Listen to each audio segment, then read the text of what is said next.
देखिए पहला प्रश्न है 48,567 अंक में 5 का स्थानीय मान बताइए। क्या है?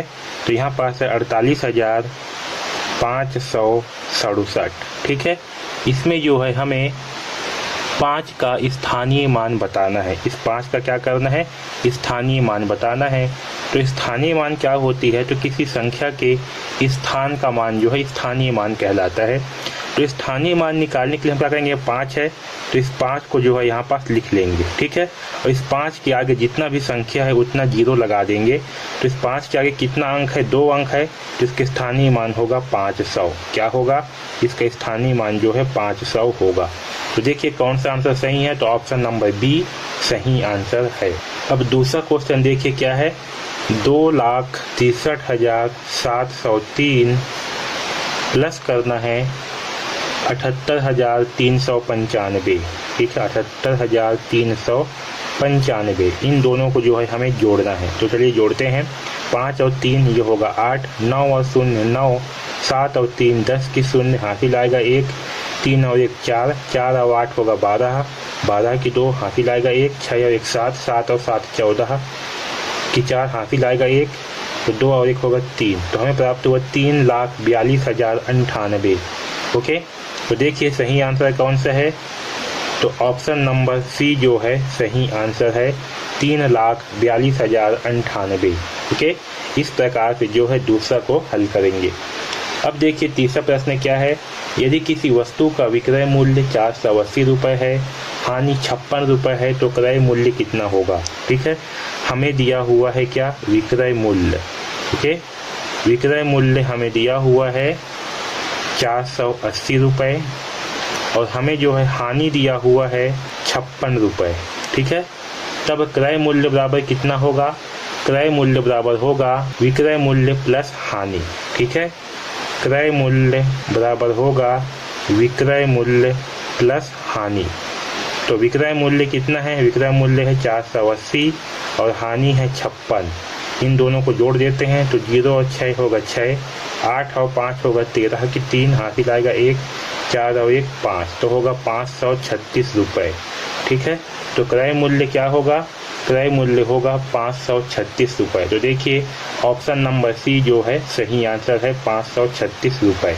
अब चलिए चौथा प्रश्न को हल करते हैं। तो देखिए एक कॉपी का मूल्य 8 रुपये है, तो 6 कॉपियाँ कितने रुपए में मिलेंगी? तो देखिए हमें जो है एक कॉपी का मूल्य दिया हुआ है 8 रुपये।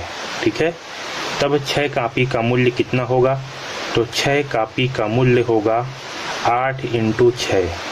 ओके, तो 8 × 6 कितना होगा? 8 छंग 48, तो 6 कॉपी का मूल्य होगा 48 रुपये। ठीक है, तो देखिए ऑप्शन नंबर बी जो है हमारा सही है, 48 रुपये। अब देखिए पांचवा क्वेश्चन। आम के एक बगीचे में 6 कतारों में क्रमशः 10, 15, 12, 10, 11 तथा 14 आम के पेड़ है। बगीचे की प्रत्येक कतार में औसतन आम के कितने पेड़ हैं? ओके, तो हमें जो है इस बगीचे में आम के औसतन कितने पेड़ हैं प्रत्येक पंक्ति में वो जो है निकालना है। तो चलिए इसका औसत निकालते हैं। तो क्या करेंगे? औसत बराबर क्या होती है? औसत बराबर होती है आंकड़ों का योग बटे आंकड़ों की संख्या। ठीक है, आंकड़ों का योग बटे आंकड़ों की संख्या, आंकड़ों की संख्या। ओके, तो चलिए ऊपर में जो है आंकड़ों का योग करते हैं। तो क्या है? 10 + 15 + 12 + 10 + 11 + 14 और इनकी कुल संख्या कितनी है? 1 2 3 4 5 6, तो होगा 6। तो पहले जो है इन ऊपर वाले को जोड़ लेते हैं। तो देखिए 4 और 1 होगा 5, 5 और 0 5, 5 और 2 7, 7 और 5 12, 12 और 0 12। ठीक है, तो 12 का 2, तो यहाँ लिख लेता हूँ 2 हासिल आएगा 1, इसको रफ में लिख लेता हूँ। 1 और 1 2, 2 और 1 3, 3 और 1 4, 1 5, 1 6 और 1 7, तो ये हुआ 72, 72 बटे 6। ओके, 72 को जो है 6 से भाग करने पर कितना आएगा? तो 72 को 6 से भाग करने पर आएगा 6 एकम 6। ठीक है, घटाएंगे 1 बचेगा, यहाँ 2 को उतारेंगे होगा 12, 6 दूनी 12, तो कितना आया? 12। ठीक है, यानी कि बगीचे में जो औसतन होगा प्रत्येक कतार में औसतन कितने आम के पेड़ है? तो 12 आम के पेड़ है। तो सही आंसर क्या होगा? ऑप्शन नंबर ए जो है हमारा सही आंसर होगा। ओके, 12। अब देखिए छठवां क्वेश्चन, 3/8 प्लस 4/8 को जोड़ो। ठीक है, कितना है? 3/8 प्लस 4/8 को जोड़ो। इसको जोड़ते हैं तो इन दोनों का लघुत्तम कितना आएगा? दोनों में 8 है तो नीचे जो है 8 ही होगा, और 3 प्लस 4 कर देंगे तो 3 और 4 कितना होगा? 7। तो हमें आंसर प्राप्त होगा 7/8। ओके, तो देखिए सही आंसर है ऑप्शन नंबर सी, 7/8। अब देखिए 7वां क्वेश्चन है, 1/4, 3/4, 2/4 और 4/4 को बढ़ते क्रम में लिखो। ठीक है, इसे जो है हमें बढ़ते क्रम में लिखना है। तो बढ़ते क्रम में किसे लिखते हैं? बढ़ते क्रम में जो है सबसे पहले छोटा को लिखा जाता है, फिर उससे बड़ा को, फिर उससे बड़ा को। ठीक है, तो देखिए बढ़ते क्रम में इसे लिखने के लिए हम, तो देखिए यहाँ पास क्या है, जो भिन्न है इसमें हर जो है क्या है? समान है ना। सभी में क्या है? हर जो है समान है, सभी में हर जो है चर है। ओके, तो इसे जो है बढ़ते क्रम में लिखने के लिए हम कैसे लिखेंगे? तो बढ़ते क्रम में जो है सबसे छोटा को सबसे पहले लिखा जाता है, उससे बड़ा को सबसे बाद में लिखा जाता है। तो इसमें देखिए जो 1/4 होगा ये जो है सबसे पहला होगा, फिर इससे बड़ा होगा 2/4, फिर इससे बड़ा होगा 3/4 और इससे बड़ा होगा 4/4। ठीक है, क्योंकि सभी में क्या है? हर जो है समान है। ठीक है, इसलिए जो सबसे छोटा होगा अंश में, ये क्या है हमारा? ये जो है हमारा हर है, और ये जो है हमारा ऊपर वाले को बोलते हैं अंश। तो जिसका अंश जो है सबसे छोटा होगा वो भिन्न जो है सबसे छोटा होगा। तो देखिए यहाँ पर सबसे छोटा क्या है? 1 है, तो ये जो है 1 जो है पहले आएगा, फिर 2 जो है सेकंड नंबर पे आएगा, 3 जो है उसके बाद आएगा, और 4 जो है उसके बाद आएगा। ओके, तो सबसे छोटा होगा 1/4, उससे बड़ा होगा 2/4, उससे बड़ा होगा 3/4 और उससे बड़ा होगा 4/4। ठीक है, तो हमारा सही आंसर क्या होगा? ऑप्शन नंबर 2 जो है सही आंसर होगा। 1/4 सबसे छोटा, उससे बड़ा 2/4, उससे बड़ा 3/4, उससे बड़ा 4/4 होगा। ठीक, अब चलिए 8वां प्रश्न को हल करते हैं। मिश्र भिन्न एक सही 3/5 को विषम भिन्न में बदलो। क्या है? एक सही 3/5 को विषम भिन्न में बदलो। तो इसे विषम भिन्न में बदलने के लिए क्या करेंगे? इस 5 का गुणा 1 के साथ करेंगे। यहाँ होगा 5 × 1 प्लस जो है 3 करेंगे। ठीक है, तो 5 × 1 5, 5 और 3 होगा 8, तो ये हो जाएगा 8/5। ठीक है, जो बटे में है उसको नीचे लिखेंगे तो ये होगा 8/5। तो देखिए सही आंसर क्या है? 8/5। ऑप्शन नंबर 2 जो है हमारा सही आंसर है। अब देखिए 9वां क्वेश्चन, संख्या 41.25 प्लस 12.35 को जोड़िए। ठीक है, हमें जो है 41.25 प्लस 12.35 इसे जो है जोड़ना है। तो चलिए जोड़ते हैं। 5 और 5 10 का 0 हासिल आएगा 1, 3 2 5 और 1 होगा 6, दशमलव के नीचे लगाएंगे दशमलव। ठीक है, 2 और 1 होगा 3, 4 और 1 होगा 5, तो आएगा 53.60। तो देखिए हमारा कौन सा आंसर सही है? तो ऑप्शन नंबर ए जो है सही है, 53.60। अब देखिए 10वां प्रश्न दिया हुआ है, एक त्रिभुज दिया हुआ है और बोला गया है कि आकृति सममित है या नहीं। ठीक है, तो ये क्या है? एक त्रिभुज दिया हुआ है इस प्रकार से। ठीक, और बोला गया है कि जो सममित है या नहीं। तो जो त्रिभुज है वो क्या है? एक समबाहु त्रिभुज जैसे दिख रहा है। ओके, तो देखिए सममित क्या होती है? अगर इस आकृति को हम यहाँ बीच से जो है मोड़ते हैं, क्या करेंगे? इस बीच से जो है ऐसे मोड़ेंगे तो ये जो आकृति है ये इस दूसरे भाग को पूरी तरह से ढक देना चाहिए। तो यहाँ जब बीच से मोड़ेंगे तो ये वाला जो भाग है, इतना भाग जो है, ये भाग जो है इस वाले भाग को पूरी तरह से ढकना चाहिए। ठीक है, तो बताइए जब इस हम बीच से मोड़ेंगे तो क्या करेगा? ये वाला भाग जो है इस भाग को पूरी तरह से ढक लेगा। इसका मतलब क्या है? तो आकृति जो है सममित होगा। ठीक है, तो ये जो त्रिभुज है ये क्या है? ये जो है एक सममित आकृति है। ठीक है, तो याद रखेंगे ये त्रिभुज क्या है? एक सममित आकृति है। अब देखिए 11वां प्रश्न क्या है? 1 मीटर बराबर कितना सेंटीमीटर होता है? ठीक है, तो याद रखना 1 मीटर बराबर कितना सेंटीमीटर होता है? तो मीटर को सेंटीमीटर में बदलने के लिए 100 से गुणा करते हैं। ओके, तो क्योंकि 1 है तो 1 × 100 का मान क्या होगा? हमें 100 ही प्राप्त होगा। तो 1 मीटर बराबर होता है 100 सेंटीमीटर। तो सही आंसर है ऑप्शन नंबर ए। अब यहाँ देखिए 5 किलोग्राम की दूरी को मीटर में व्यक्त करो। ओके, तो देखिए क्या बोला गया है? 5 किलोमीटर है तो किलोमीटर को मीटर में व्यक्त करना है, तो किलोमीटर को मीटर में बदलने के लिए क्या करते हैं, 1000 से गुणा करते हैं। तो 5 का गुणा होगा 1000 से, तो क्या प्राप्त होगा, 5 एकम 5 यानी कि 5000 प्राप्त होगा। तो 5 किलोमीटर बराबर कितना होगा, तो 5 किलोमीटर बराबर होगा 5000 मीटर। तो देखिए ऑप्शन नंबर बी जो है हमारा सही है, 5000 मीटर। अब देखिए 13वां क्वेश्चन, 12 किलोग्राम 25 ग्राम को किलोग्राम में बदलो। क्या बोला गया है, 12 किलोग्राम 25 ग्राम, इन दोनों को जो है किलोग्राम में बदलो। ओके, तो देखिए ये तो आपका 12 किलोग्राम क्या है, ऑलरेडी जो है पहले से ही ये हमारा किलोग्राम में है, ये 25 ग्राम जो है ये हमारा ग्राम में है। ठीक है, तो ग्राम से किलोग्राम में बदलने के लिए क्या करते हैं, हम 1000 से भाग करते हैं।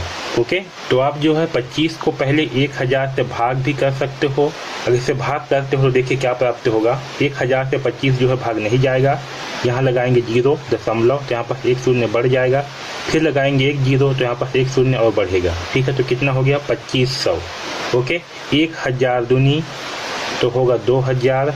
ठीक है, घटाएंगे तो बचेगा 500, क्योंकि दशमलव लगा हुआ है तो 1 शून्य बढ़ जाएगा, तो 1000 पंचे 5000। ठीक, तो हमें क्या प्राप्त हुआ, हमें जो है प्राप्त हुआ 0.025। ओके, अब इसे जो है 12 हमें जोड़ देते हैं। ओके, तो 12 प्लस कितना करेंगे, 0 दशमलव, तो 0 दशमलव, देखिए दशमलव को जो है दशमलव के नीचे लिखते हैं, क्योंकि 12 के बाद कोई भी दशमलव वाला नहीं है, तो 12 के बाद जो है हम दशमलव लगा लेते हैं। ठीक है, अपने मन से भी लगा सकते हो। फिर क्या है, 0.25, तो यहाँ होगा 0.25। ठीक है, तो 12 जो है हमारा किलोग्राम में है, दशमलव के पहले वाला मान क्या है, किलोग्राम, और बाद वाला जो है आपका ग्राम। तो चलिए इसे जोड़ लेते हैं, तो देखिए यहाँ पास क्या आएगा, 0.25 ही आएगा, यहाँ दशमलव आ जाएगा, और यहाँ आपका 12, तो हमारा मान क्या होगा, 12.025 ग्राम, सॉरी किलोग्राम। ठीक, तो 12 किलोग्राम और 25 ग्राम का मान क्या होगा, 12.025 किलोग्राम होगा। ओके, सबसे पहले क्या किया हमने, ये जो है हमारा पहले से ही किस में है, किलोग्राम में है, तो इसे रहने देंगे। जो ग्राम में है इसे पहले किलोग्राम में बदल लेंगे, तो ग्राम से किलोग्राम में बदलने के लिए क्या करेंगे, 1000 से भाग कर देंगे। तो 1000 से भाग करने पर हमें मान प्राप्त हुआ 0.025। तो अब क्या करेंगे, ये जो है अब किलोग्राम में आ गया, तो इसे जो है इस किलोग्राम के साथ जोड़ देंगे। तो 12 प्लस 0.025 करेंगे तो हमें प्राप्त हुआ 12.025 किलोग्राम।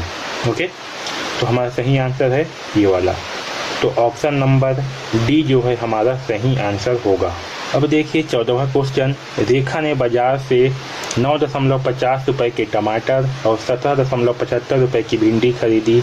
बताओ रेखा ने कुल कितने रुपए खर्च किए। तो रेखा ने क्या किया, 9.50 रुपये की टमाटर खरीदा, 17.75 रुपये का भिंडी खरीदा। यहाँ पर ध्यान रखेंगे जब इसको जोड़ेंगे तो दशमलव के नीचे दशमलव होना चाहिए। ओके, अब इसे जोड़ देते हैं, 0 और 5 होगा 5, 5 और 7 होगा 12, तो 12 की 2 हासिल आएगा 1, 9 और 1 10, 10 और 7 17 की 7 हासिल आएगा 1, 1 और 1 2, दशमलव के नीचे दशमलव, तो क्या प्राप्त हुआ 27.25। तो देखिए सही आंसर है ऑप्शन नंबर सी हमारा सही आंसर। अब जो है 15वां क्वेश्चन देखिए, 5 घंटे 30 मिनट और 2 घंटे 20 मिनट को जोड़िए। ठीक है, 5 घंटे 30 मिनट और 2 घंटे 20 मिनट को जोड़िए। ठीक है, तो मिनट को जो है मिनट से जोड़ते हैं और घंटे को जो है घंटे से जोड़ते हैं। तो देखिए 0 0 0, 3 और 2 5। ओके, यहाँ पास जो है अगर 60 मिनट से ऊपर होगा तब वो जो है 1 घंटा हो जाता है, और घंटे को जो है इस तरफ पक्षांतर कर देते हैं। ठीक है, तो यहाँ पास 50 हुआ है तो 50 लिखेंगे, ये हुआ 50 मिनट और 5 और 2 7, तो ये होगा 7 घंटे। तो हमारा आंसर होगा 7 घंटे 50 मिनट। तो देखिए ऑप्शन नंबर ए जो है हमारा सही आंसर है। 16वां क्वेश्चन देखिए, 3 लीटर 200 मिलीलीटर को लीटर में बदलो। ठीक है, 3 लीटर और 200 मिलीलीटर को लीटर में बदलो। तो लीटर में बदलने के लिए क्या करेंगे, सबसे पहले ये जो मिलीलीटर में है इसे जो है पहले लीटर में बदल लेते हैं। तो मिलीलीटर को लीटर में बदलने के लिए क्या करेंगे, 1000 से भाग करेंगे। ठीक है, तो 1000 से 200 को भाग करने पर जो है भाग नहीं जाएगा, तो यहाँ लगाएंगे 0 के बाद दशमलव, तो यहाँ पास एक शून्य बढ़ जाएगा, तो 1000 दूनी होगा 2000, तो हमें प्राप्त हुआ 0.2। ठीक है, अब इसे जो है इस 3 लीटर में जोड़ देंगे, तो 3 + 0.2। ठीक है, तो होगा 2 और ये 3, तो हमें प्राप्त होगा 3.2 लीटर। ठीक, तो देखिए सही आंसर कौन सा है, 3.2 लीटर या फिर 3.200 लीटर। ठीक है, तो ऑप्शन नंबर बी हमारा सही आंसर है, 3.200 लीटर। ठीक है, दशमलव के बाद जो है आप 0 लगा सकते हो, 0 लगाने से जो है इसके मान में कोई भी चेंजेस नहीं होता, दोनों सही होते हैं। ठीक है, अब देखिए अगला क्वेश्चन, आयत का क्षेत्रफल का सूत्र होता है। याद रखना, आयत का क्षेत्रफल का सूत्र होता है लंबाई इंटू चौड़ाई। क्या होता है, लंबाई इंटू चौड़ाई होता है आयत का क्षेत्रफल। अब देखिए 18वां क्वेश्चन, एक पुस्तक की लंबाई 25 सेंटीमीटर और चौड़ाई 20 सेंटीमीटर है, पुस्तक का क्षेत्रफल कितना होगा। ठीक है, इसे मान के चलते हैं कि जो एक पुस्तक है इसकी लंबाई कितनी है, इसकी लंबाई है 25 सेंटीमीटर और चौड़ाई है 20 सेंटीमीटर। ठीक है, इसका क्षेत्रफल निकालना है। तो देखिए पुस्तक क्या होता है, पुस्तक जो है एक आयताकार होता है और आयत का क्षेत्रफल का फार्मूला होता है लंबाई इंटू चौड़ाई। आयत का क्षेत्रफल क्या होता है, लंबाई इंटू चौड़ाई। तो यहाँ पास लंबाई कितना है, लंबाई है 25, चौड़ाई है 20, तो 25 × 20 कर देंगे, तो आखिरी में 0 है, तो 0 को जो है बाद में लगाएंगे, पहले 2 का गुणा जो है 25 के साथ कर देंगे, तो 2 पंचे 10 की शून्य, हासिल आएगा 1, 2 दूनी 4 और 1 5। ठीक है, अभी शून्य को यहाँ पास लगा देते हैं, तो कितना आएगा 500 वर्ग सेंटीमीटर। ठीक है, क्षेत्रफल को हमेशा वर्ग में लिखा जाता है, और ये सेंटीमीटर में है तो ये होगा 500 वर्ग सेंटीमीटर। तो देखिए सही आंसर है हमारा ऑप्शन नंबर सी, 500 वर्ग सेंटीमीटर। अब देखिए 19वां प्रश्न, एक दुकानदार ने 525 रुपये में एक पंखा खरीदा और 575 रुपये में बेचा, बताओ उसे लाभ या हानि हुई। ठीक है, तो देखिए हमें पंखा का जो है खरीदा हुआ मूल्य को क्या बोलते हैं, क्रय मूल्य। तो हमें क्रय मूल्य कितना दिया हुआ है, हमें क्रय मूल्य दिया है 525 रुपये। कितना, 525 है क्रय मूल्य, और विक्रय मूल्य दिया हुआ है 575 रुपये। ठीक है, तो यहाँ पर देखिए विक्रय मूल्य क्या है, अधिक है, तो क्या होगा, लाभ होगा, और लाभ बराबर क्या होगा, विक्रय मूल्य माइनस क्रय मूल्य।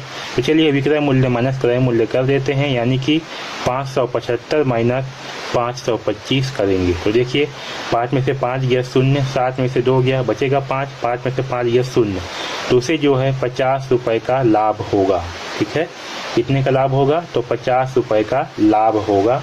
देखिए ऑप्शन नंबर बी जो है हमारा सही आंसर है, 50 रुपये का लाभ होगा।